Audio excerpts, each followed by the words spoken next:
What's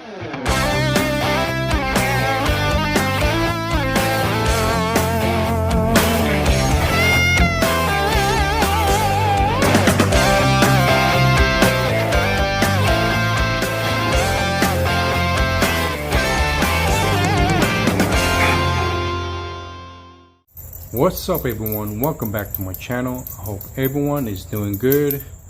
In this episode here, I'm going to check my battery voltage, make sure it's healthy, and my alternator, make sure it's charging properly. So what happened was, the other day I was cruising down the road with my R32 and I noticed my battery light turn on. So once the battery turn on, we all know most likely it's a faulty alternator, and sometimes it could be a battery too, but I'm gonna double check everything with the multimeter, make sure that all the voltage is in the spec. If not, then yeah, it's an alternator. So luckily I have an alternator on the side that I could use, but I don't know the condition of it. I'm not sure if it's good or bad, so I'm gonna use it. I'm gonna try to find someone who can rebuild it, because you know all these JDM parts are pretty hard to come by and pretty expensive. So yeah, let's go and check the battery and alternator. Alright, so I'm gonna go ahead and use my digital multimeter. So make sure that you're on DCV and on 20. Okay, so turn it on. All right, so a healthy battery, it should be 12.5. So let's double check. So I have 11.8. so since that my battery light came on, and I guess it's per using direct power from the battery. Engine is on, and let's see the voltage.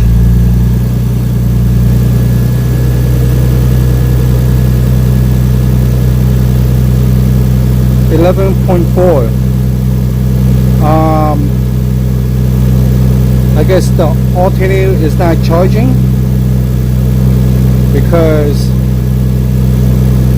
when the alternator is healthy, it should be 14.2.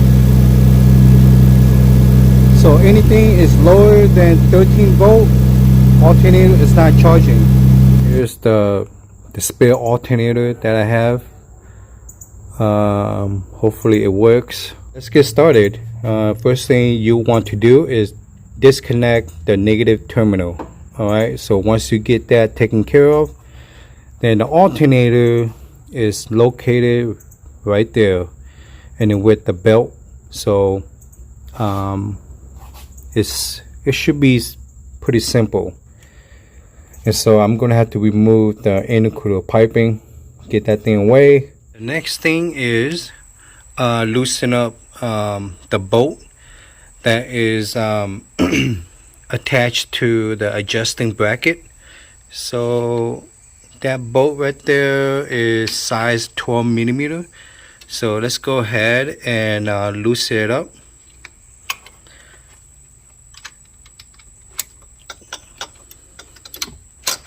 Here is one bolt right here, and that is size 12 millimeter as well. So we're gonna have to remove that bolt. Once I remove that 14 millimeter, the one that's holding the alternator on the top side, and I went ahead and used a ply bar and then moved the alternator so that the belt, it could be loose. Alright, there's another bolt that's holding on the bottom side that is size 14 as well, and I got that bolt, it's loose. So now the alternator is pretty free now. So the only thing that I have left is unplug the plug and the cable that connects to the alternator, and that should be it. I am underneath the car because you have to remove that bolt, I think is ground, and then you have to remove this bolt, which is there's a bracket over here holding to the cable. So you have to loose that bolt and that bolt to able to get the alternator out.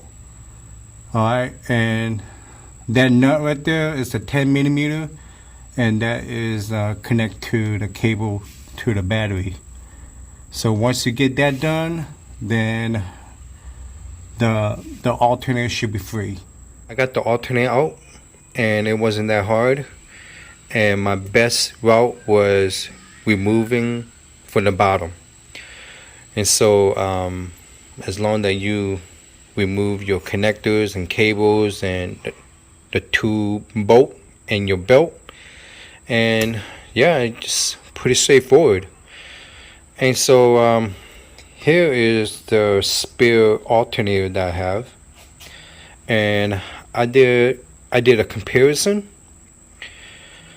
And so I noticed that the plugs are different. So this one is more on the top side, and this one is more on slanted. And then this 10 millimeter bolt is small comparison to this one right here, and this one is size 12 millimeter. So if I'm going to use this alternator, the cable is not gonna, it's not gonna work. So I'm assuming this RB25, it could be a R33 or R34. So here's the part number. I may have to look it up.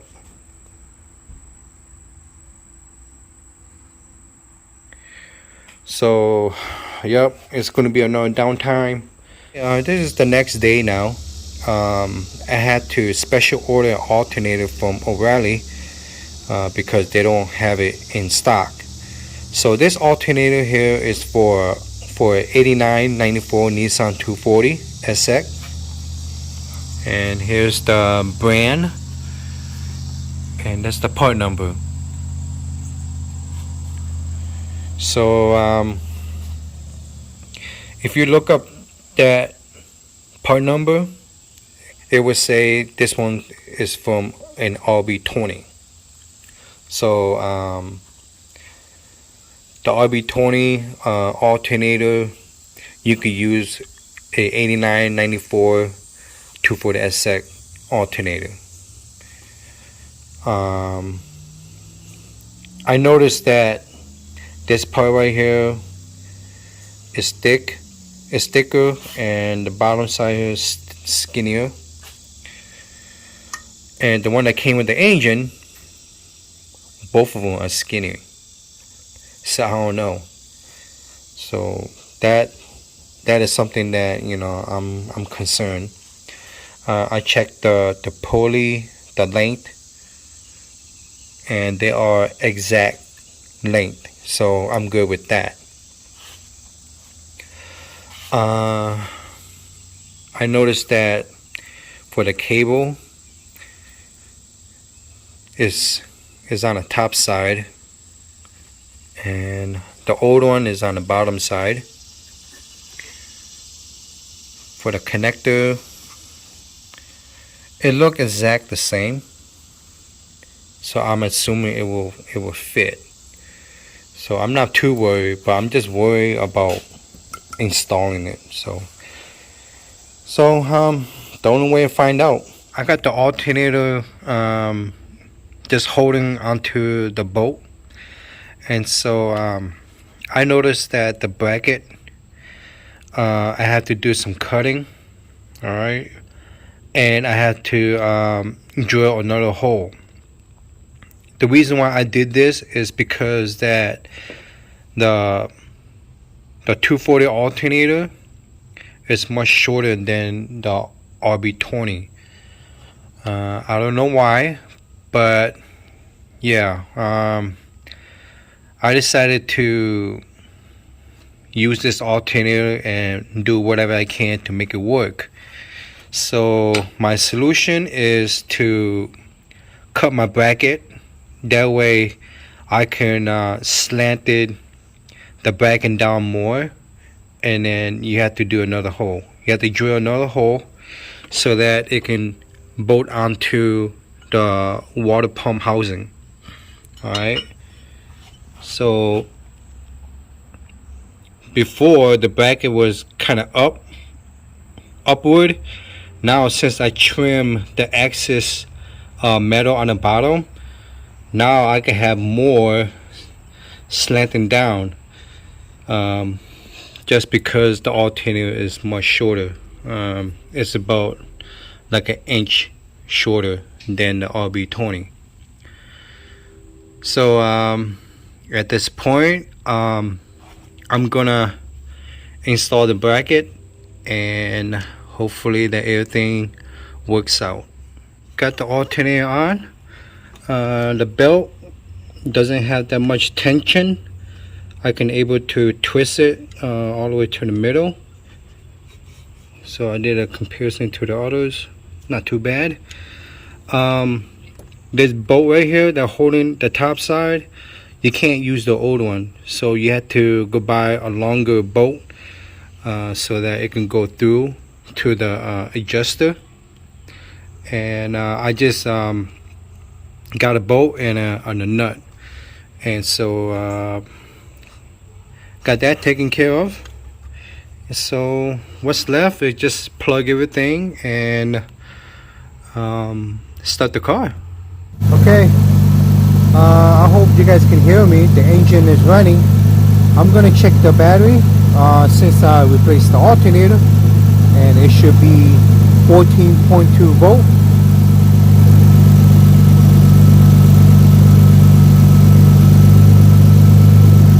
Okay, it's reading 13.13. To be normal, 13.5 at least. I'm assuming I'm gonna have a ground wire issue.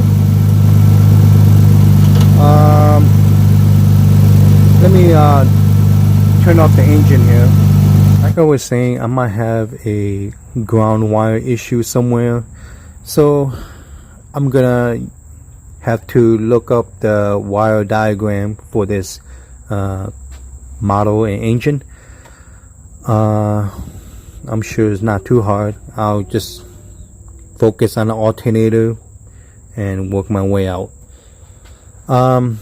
Yeah, I was hoping by replacing the alternator that will solve everything, but I guess not.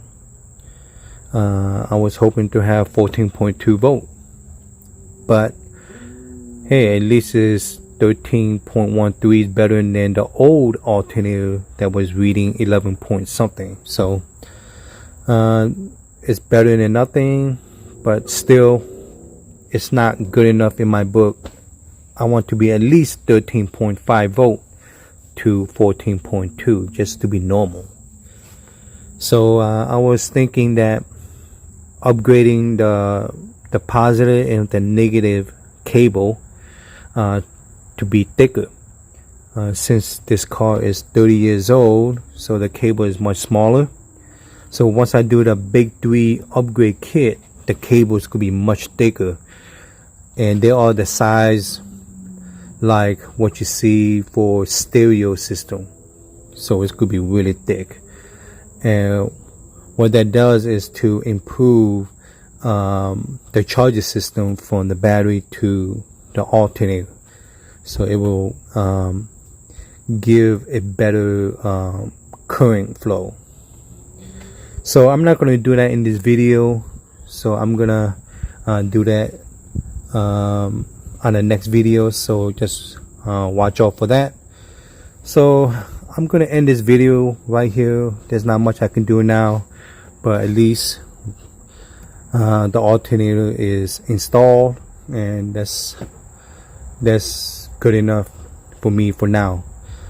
And so yeah, I'm gonna end right here. And if you guys watch all the way to the end, thank you very much. And if you guys think this video is helpful, do me a favor, hit the like button and subscribe to my channel.